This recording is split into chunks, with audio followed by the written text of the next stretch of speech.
what would be the advice that you would have from a media professional to the media world? And then I think the more important one would be also to the Gen Z, right? Or the consumer here, right? Like, where do you see what should be the do and the don't for them as a way to think about, moving forward?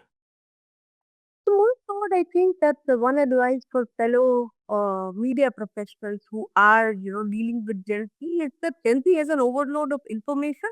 What they don't have is like analysis, opinions, and the ones who are factual. So I think what we can work on is not to deliver the news in the quickest way possible, but to explain it between the lines. That this happened, but why did this happen? Why did it happen at this time? Who did this?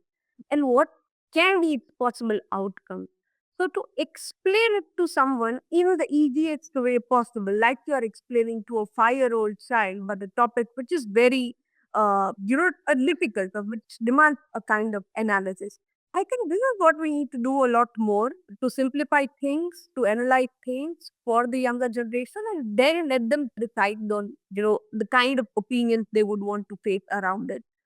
So in the future, I think that that will get more traction, and that is also needed for our younger generation.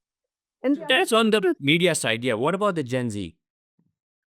like, what advice I would give them as Yeah. journalists Where it's when it about consuming, yeah, given where the pace of information is coming so rapidly and so much of the content is happening and so many more media outlets are happening.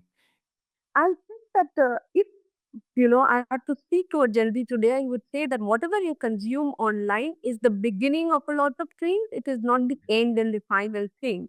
And how it is the beginning, I'll explain that. I'm not saying that, say, if you read today something about de-dollarization, if you see an analysis, a comment, a reel on it, then consider it as a starting point. Bring your curiosity in place because if young people are curious, and maybe go for a podcast. I'm not saying go for a book because I don't know if they would want to go to hardbound books, which they should, but maybe a podcast or maybe a YouTube explainer or just expand on that to form an opinion, and which is very important. So don't consider that reel and the creator having the final judgment or anything for that matter. Even if it's a simple thing like baking, like always look for other opinions on the same thing.